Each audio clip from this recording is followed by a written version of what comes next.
Hey YouTube, so PvPoke has officially updated for next season. I've got the rankings here. What we're going to do is we're going to go through 1 through 100-ish of the new rankings. I'll kind of go over why they are the way they are, some clarifications of the rankings, and what I think is off first looks overrated, underrated, and then we'll do like a full meta analysis in another video. But I just wanted to update this because there's two things that set the meta, quite honestly: content creators and PvPoke. PvPoke gives everyone an idea of what's going to be top rated. Content creators use a bunch of these Pokemon and create teams, and then those teams are stolen / used by many people. The amount of times that I ran into my own team is quite funny. I didn't think I had that sort of pull, but apparently a lot of people do use my teams. So it's good to know what the meta is going to be. You can see right now, I also need to say sorry if you hear coughing. I got both kids coughing because that's what happens constantly when you have two kids in school.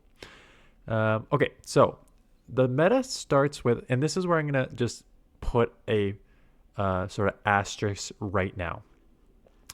Corsola, Azumarill, Gastrodon, Credilli, Marowak, first time getting Sealeo, Bastiodon, Sealeo again, Corviknight, and Stunfisk. So you're going to notice a couple things. You're going to notice, one, it is a lot of the meta of last season. Corsola, Azumarill, Gastrodon, Credilli, Marowak were all top last season, and they remain top this season. And then Sealeo is your first new one with that buffed Powder Snow, and we'll go over Sealeo in a second here. The reason that I think these Pokemon are still highly rated, even though I expect to see maybe a little bit of a drop in ground because of the ice, is because they have these editor scores. So you can see these little squares with a sort of pen there. The editor score is a score that was put in by PvPoke starting, I think, last season, where he goes through and he readjusts the rankings based on how strong these Pokemon were in the meta at the time and how often they were used. So Corsola, you can see, was a 95. Azumarill is probably going to be like 90 to 95 as well. 95. Gastrodon's going to be like a 95. There it is, 95. That's the highest. I think that's the highest rank PvPoke gave out. There's Credilli at 95, and you're probably going to have Marowak at 95 too. And that reflects their scoring, PvPoke's sort of adjustment scoring based on last season's meta. So you're starting with 5 very meta Pokemon from last season, still highly ranked because they still have the editor score to give them a little bump. Now, will things change? A couple Pokemon like Foul Play, Dark got buffed. Shadow Ball got buffed. So maybe Corsola gets a little bit of a hit. Marowak, I mentioned. Ice. You're going to see a lot more ice, at least at the beginning. Sealeo's 6 and 8 here. Walrein's higher. Froslass is higher. Jellicent's probably going to be higher. So that may lower Marowak a bit.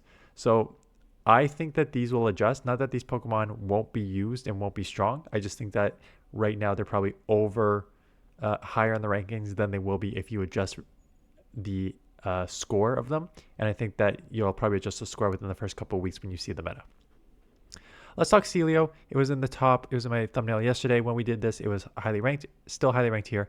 This should not be a surprise based on what I said yesterday, but if you missed that, lower attack, okay defense, but with a really high stamina for 2,000 overall. Powder Snow got a buff, so this is with Shadow. Maybe we'll put it on the non-Shadow just in case you don't have a Shadow Sealeo, just to give the stats. But Powder Snow got a buff, so now that damage is 3.6 and 4 energy, which is a fantastic combo. And with that, you have 2 moves. You have Body Slam, which is really your bait move, and then you have, more importantly, Surf. And Surf is a really nice damage per energy move for only 45 energy move, right? So Powder Snow spams at gets 4 energy, so it's only 12 to get you a 90 energy move. And that's kind of, I mentioned this a few times, when you're in the ballpark of throwing like a 90 to 100 damage move in 10 to 12 turns, like that's the sweet spot. So Surf is a pretty nice sweet spot for a move. Combine the fact that you have a lot of stamina, which makes you bulky. You could take moves with your typing. Now, Ice, we're going to look at an Ice Pokemon individually in a second because Ice is one of the worst typings, but Water is pretty nice overall. So you have 4 weaknesses. A lot of that, is going to come from the Ice. But then you have the Water now resistance because of the Water, and then you have you pick up the grass weakness there. Again, not a lot of grass in the meta because if anything, there's more ice. Plus you're weak to, these water ice Pokemon are weak to grass, but they also hit super effective against grass most of the time. So Corviknight down at 9 here. Again, I think that is just, it's a strong Pokemon. I think it moved down a bit in the rankings because of that. Because of the Eder score. It was actually, we looked at all these 95s. The Eder score here is 90, so a little lower than that. Just kind of making it kind of known that it's not as strong in the meta, but maybe it'll adjust here. Stunfisk was still very meta. Aegislash. Aegislash and, what is it, Doublade or whatever it's called? I'm sure we'll get to that in a second here. Someone mentioned that it wasn't in the rankings yesterday, and correctly so, because you have this shield form that turns into the attack form. So if you never played this Pokemon, you never played against this Pokemon, it is very, very, very frustrating. It starts off as a shield form Pokemon, which you can look at the shield stats here. 235 defense, 139 stamina, 2700 overall. So you have an insane amount of bulk. And it has right here, it has the ability to stack both of its charge moves, increasing the viability of its glassy blade form. However, Aegislash competitive prospects remain unproven because not all people have it.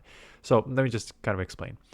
You basically get to 100 energy. You have Psycho Cut, which is not doing, like, you can see the damage here is 0 because that's this Pokemon's, I think that's how the Pokemon works, but it doesn't really matter because more importantly, you're just charging your charge moves. You get to 2 charge moves and then you become the attack form. I wonder if you can see the attack form stats here. You can't, but you can definitely see it here. So let me just show you what the attack form is. And then you want to throw a charge move. And that charge move turns from a shield to a blade. So suddenly your 82 defense and insane stamina defense, 82 attack and your insane defense stamina goes to 172 attack, which is pretty much the highest in the game. 69 and 106, meaning you cannot take anything. But what that allows you to do is basically take an insane amount of damage with your shield form and then go back to back. It'll change form and go to the blade, and you go back to back and just basically nuke. Now with the buffed Shadow Ball that you are getting to faster, you buff that move, you get to it faster. You're throwing 2 insanely hard stab Shadow Balls with an insane attack, and then with the 45-second timer, it allows you to get out because you need to reset back to shield form. So with that, up here at 12, I don't know how many, you need 296 XL candies. I don't know how many people will have. It is still a little tough to get. We see a lot of it. I've seen a couple for sure. So just be aware that may be out more in full force with the Shadow Ball buff. Dusknoir, was not surprised that it's still running Shadow Punch. I mentioned that with the Astonish. Astonish is a little slower, but the damage does so much and these punches come so quick that it just makes sense to get it because Shadow Ball is still a little slow for Dusknoir.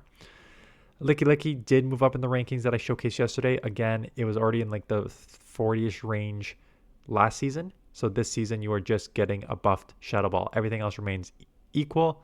A Fairy Wigglytuff got buffed. So, sorry, not Wigglytuff. Clefable got buffed, and Clefable will be down here too. So you got Wigglytuff, you got Clefable. Maybe not a ton of fighters in general, right? You only have really Primeape, Annihilape, and Pangoro as your main fighters. Maybe Blaziken shows up a bit more with that Ember move, which I'll go over as we go to the rankings. But for the most part, normal roams relatively free. You have the bulk, you have a spam body slam, not a great move, but you get same type of attack bonus on it, and now you have a buffed Shadow Ball. So Lickilicky rise in the rankings, as does Sableye. Foul Play got buffed, so all of a sudden, that Foul Play is doing more damage, and with Stab, you're sitting at 93.6 damage for a 10-turn move. That's where you want to be, right? So Sableye, just with the spam of Stab, Shadow Claw, Stab, Foul Play, and then giving you your coverage for what could be like Mandibuzz, Flyers, other things that resist, you got the Power Gem. Wigglytuff's still up there as a Charmer. Wigglytuff hasn't changed. Dusclops is still good. Jellicent, again, rising in the rankings a bit. Just a straight buff to Shadow Ball, so it's going to rise in the rankings. This is now, I'm not surprised now, yesterday's analysis, we knew Bastiodon's ranking was wrong. It was down in the hundreds. I said, no way, more ice, potentially less grounds because of the ice means Bastiodon should roam free. Back at number 7. I also said the dragons were overrated. We'll talk about how they're kind of, Regidrago is the first one with this vice grip. We'll talk about that in a second. Fortress, Malamar. Malamar got the foul play buff. I did mention that even with the foul play buff, you're still going superpower, right? 40 for 78 versus 40 for 85. I did say you're going to go superpower. Do remember that if you're going to go superpower, the attack and the defense is lowered.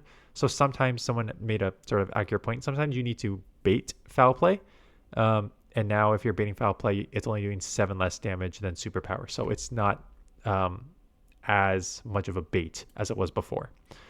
Regidrago, first dragon on the list. Dragon Energy got nerfed. It was an insane move. It's still a pretty insane move, right? 45 for 108 is still a nice move. But it now has access to Vice Grip. People are running Hyper Beam, so you now just have a spam move, right? Not a great move. 70 damage, 40 energy, but it comes at 10. So being able to just go straight Dragon Energy constantly. And if you see some, like a fairy where Dragon Breath, Dragon Energy is resisted, just start spamming your Vice Grips, which obviously Hyper Beam would one-shot, but if you need to kind of just spam something, 2 Vice Grips almost equals a Hyper Beam. Probably just better in all just other situations that you can just spam those. Spiritomb, again, just a straight... Well, actually, was Spiritomb running... Okay, it was running Shadow Ball last time. I forgot what the moveset was for a second. Yeah, so Sucker Punch, great stab move. Rock Tomb did not get nerfed, still lowers the attack. But having that Shadow Ball, that is just a straight buff to the moveset, rises up in the rankings as well. And there's your Doublade. The second version, or first evolution, whatever you want to call it, with Sacred Sword and Gyro Ball and Shadow Claw. So stats on it, really low stamina, so I've never used this Pokemon. But, Stab, Shadow Claw, Sacred Sword, which comes pretty quick and gives you cover, right? And Gyro Ball for, I don't know, everything else. Get Stab on it, so... Empoleon, Airquinid, Umbreon. So the Darks, this is what I mentioned. The foul play did get buffed. I mentioned even in the video yesterday that Umbreon will rise in the rankings. I used it even last season. There's a lot of the meta last season was Water, Ground, and Ghost. And Umbreon can deal with all 3, right? Hit super effective against Ghost and just in neutral matchups, very, very strong. So with a foul play buff, it should come back as like a sponge, but I can also put out some damage. Clefable's also new on this list. Not new, but has risen. Meteor Mash coming in 10 here. So 45 energy for 100 damage coming in 10. So 100 damage move in 10. Fairy Wind spam. Still have that Swift for, I don't even know what you would use Swift for in this point. Throwing it, I guess.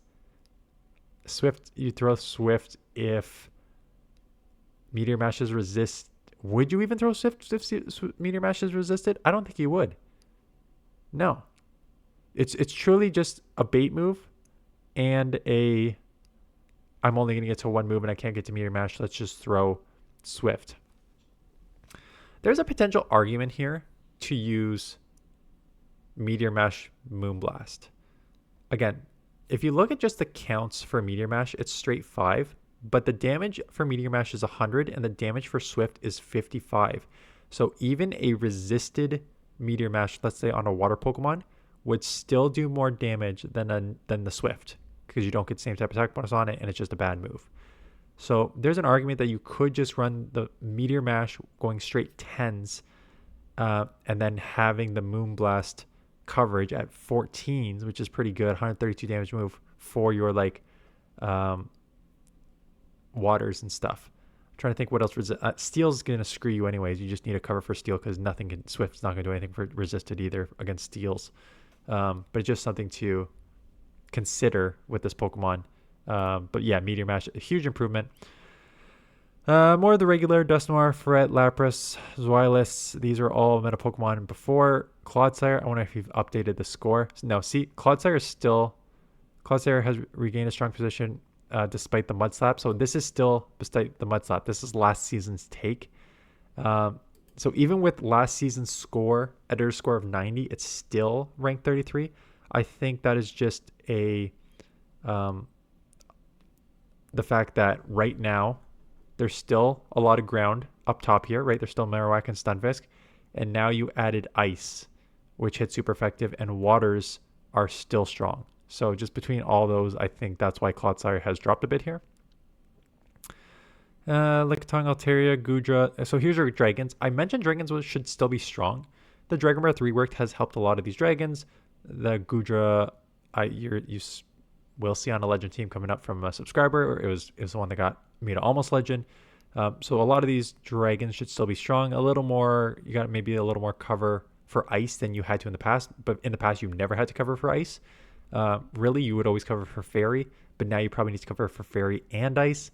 But outside of that, they should still be very strong. So you can see all of them right there. Altaria, Goodra, Guzzlord, Hakmo, Hydreigon with the new fly.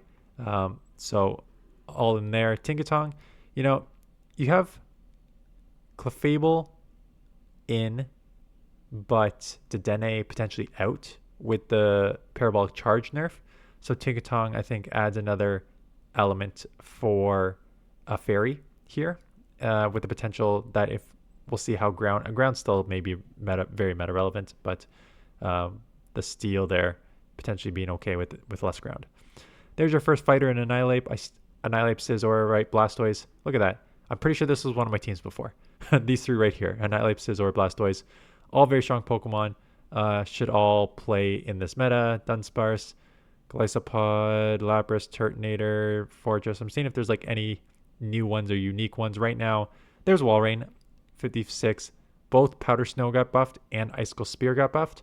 I think the reason Sealeo is higher is because you have your cover move earlier, right? So Icicle Spear is this the Shadow?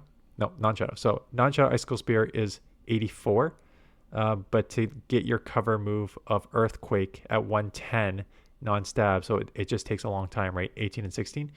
So whereas you can spam these, I say cover where like ice is resisted, so I was thinking steals. But with Sealeo, if ice is resisted, you can still hit neutral to steals with Surf at 12 for that 100 damage. 108 damage? Holy smokes. Shadow, sorry. I was like, what? For the 90 damage there. While if you're against water Pokemon, it takes a long time to get to the Earthquake. You can just go Body Slam here. So I think that's why Sealeo is ranked higher. But yeah, could be interesting to use Walrein again. Charjabug, Malamar, Moltres, Sandslash, I mentioned the other day. Powder Snow is just better. Shadow Claw and Powder Snow were the same before, but now Powder Snow is buffed. Just better damage. So use Powder Snow with Sandslash now. Dragon, Mandibuzz. I saw this. I don't know if I'm sold on this moveset. Air Slash, Foul Play, Shadow Ball. Foul Play and Shadow Ball both got buffed. Snarl is the faster charging move. So if you use Air Slash, Foul Play, Shadow Ball, your Air Slash is doing way more damage, 3.6 versus 2, but it charges slower. So these Foul Plays that are now buffed are coming at 15, 12, 15, 12. And the Shadow Ball, which is buffed, is coming at 18s. The other option is to use Snarl. If you use Snarl, your Foul Plays are coming at 12, 999, and your Shadow Balls at straight 12s. So much, much quicker pacing, but obviously no fast move pressure, and I think a little less coverage. So if you go against like a dark Pokemon like Umbreon, you essentially have nothing. Whereas if you have an Air Slash Mandibuzz, you can maybe at least chip there. So I don't know about the moveset. This is one that I'm probably gonna have to test out both movesets and go from there. Aurora's Powder Snow buff. I don't even know what this Pokemon is. Morgrem. I don't even know. Sucker Punch, Foul Play, limited. I don't know. This I'll have to look up this one. It's an XL. So like when I see a sort of unique Pokemon with an XL beside its name in the 60s, it's pretty easy for me to ignore. Samurott. So Samurott was highly ranked in the rankings that was sent to me by Mark the other day that I showcased. It's obviously not as high here, but 65 is still, is that even high? It's behind Blastoise as a Hydro Cannon user. what do you pick up? What do you have here? Again, if you're going to see more ice, water gets a little bit of a buff just because you'll resist that. If there's more ice, you know, maybe there's more fire, Blaziken, Ninetales. We already saw Turtonator. Turtonator's half dragon. So maybe there's a little more fire. So maybe is just a little stronger.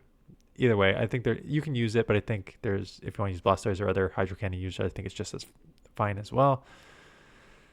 Rangaroo, Grumpig just got that Shuttle Ball buff, but now we're down at the 70. There's Ludicolo. That's an interesting one. Astonish, Weather Ball, Leaf Storm. I was wondering where Ludicolo would land. I think Ludicolo is going to have a kind of interesting place. And if you look at the matchups here, this is why I think it's going to be interesting.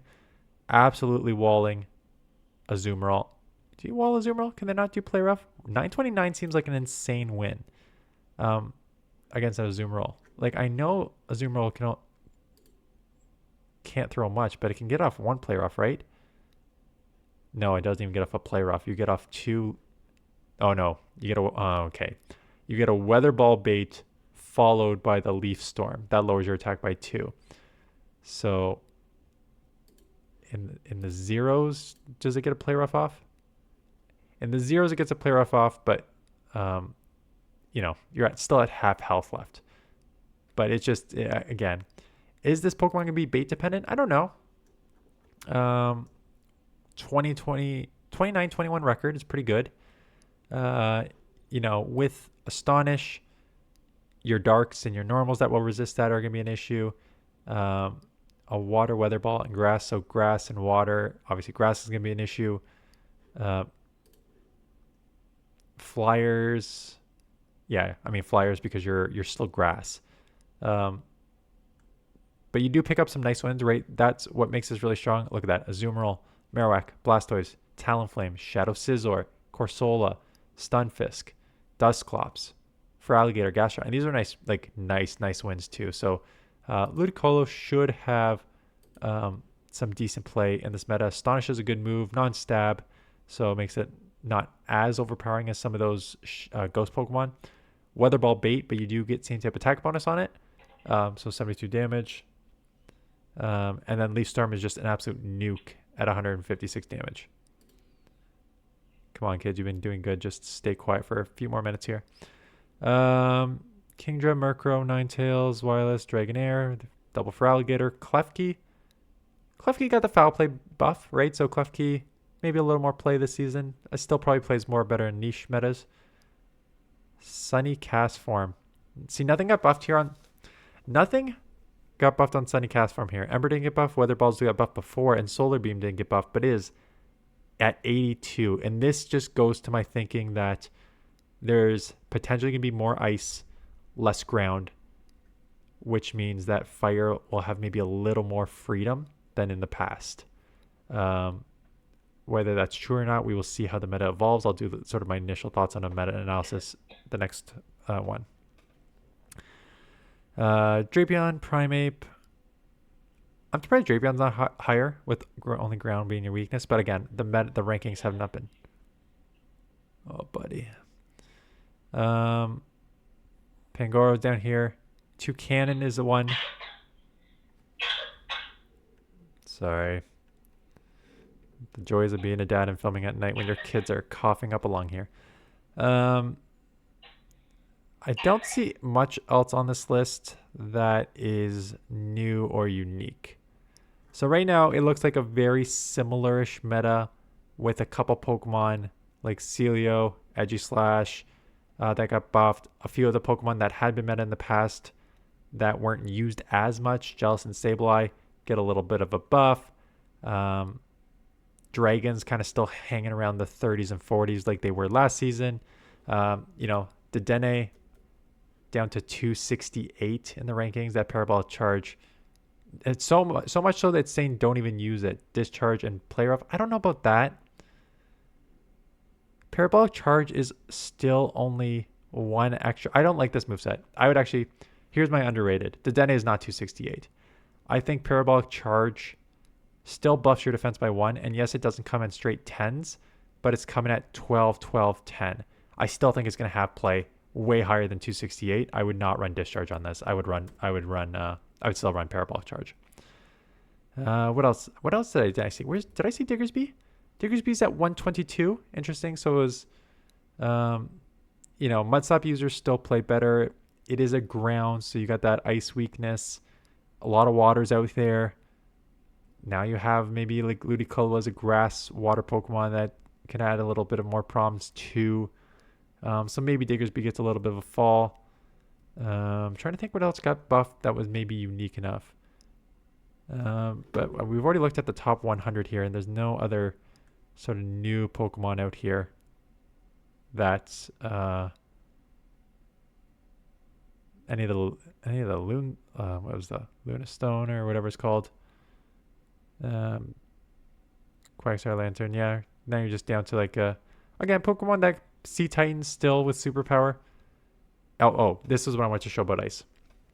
Sea Titan got superpower and Powder Snow buff. Powder Snow buff, Icicle Spear buff, and superpower. And it's at 135. So how can a Pokemon, I mean, look at the defense, that's how, but it has really, really high stamina. The defense is insanely low, but high stamina, so it's not terrible, but it's not great. But how can a Pokemon with a buffed Powder Snow, a buffed Icicle Spear, and now access to superpower, which will give you coverage for steals and potentially most waters, be ranked so low? And it's ranked so low because of its typing. Ice is just straight up garbage. It only has 1 resistance and its other ice type Pokemon to 4 weaknesses: fighting, fire, rock, and steel. And I know there's not a ton of every single one of these, but there's enough of every single one of these to cause this problems. And that is why Aurorus has been tough to run too. Aurorus has got Meteor Beam. You got the buff Weather Ball in previous seasons. You have Powder Snow, which is buffed this season. You have Meteor Beam, which is a crazy nuke coming at 16, 144 damage. But that rock ice typing gives you 6 weaknesses to only 4 resistances. So I don't love using Pokemon like this that kind of have these really off typings, whereas just straight water, where's the straight water Pokemon? Blastoise. You only have 2 weaknesses, grass and electric. And grass has been out of the meta pretty much forever, like Ludicolo back in the meta, but for the most part, grass here outside of Credilli, which is half rock, so you would hit neutral against Credilli. Toedscroll, half ground, you hit neutral, and now your only other grass in the top 100 is Ludicolo. So this is why water's roam free. You have grass, which has not been in the meta. The 2 top grass, you can also hit neutral as a water. And then electric, you just nerfed your one of the most usable grass electric Pokemon. So you should see a crap ton of Stunfisk still. I mentioned in my video yesterday Chargebug. I really like Chargebug. I think Chargebug is going to be a really big replacement for Dedenne this season, especially with it's so good in pretty much all neutral situations. And if you potentially see less grounds, like if Clodsire does get the lower rankings, Chargebug just feels like it's going to be a strong Pokemon. So I think Dedenne should be higher, but I think Chargebug is going to be a very strong Pokemon and probably one of my sleeper picks for the season. So those are my initial thoughts on the new updated rankings for the next season. Again, I'll do like a meta-analysis and overrated, underrated videos coming up here. But I want to get this out in the morning, Thursday morning. I do have a Great League submission for Thursday afternoon. And then we'll do some of these meta-analysis and stuff as we lead into next season. Pending, I'm not optimistic that I'm going to have much free time tomorrow. This feels like both of these kids are going to be homesick tomorrow. Those days start adding up a lot too. Anyways, that is it. Let me know your thoughts on these rankings. I was going to say a little different, like a decent amount different than the ones I showcased yesterday. Some of these top Pokemon are still top Pokemon. Some just like shifting in the 18 to 30 here, and then less dragons, which is what I expected, which is why I was so confused yesterday when I saw those dragons so highly ranked. It just didn't make sense. But for the most part, a meta that should not shift too significantly here. But we'll see how it goes, and still got to learn the meta, even though you don't need to learn the meta because you can hit your Pika Libre in like a week, because there's a Go Battle week right to start off the week that you can basically get your Pika Libre before the end of like the Great League first week. So we'll see how what this season holds. Anyways, that is it. Thanks for watching. See you guys in the next one.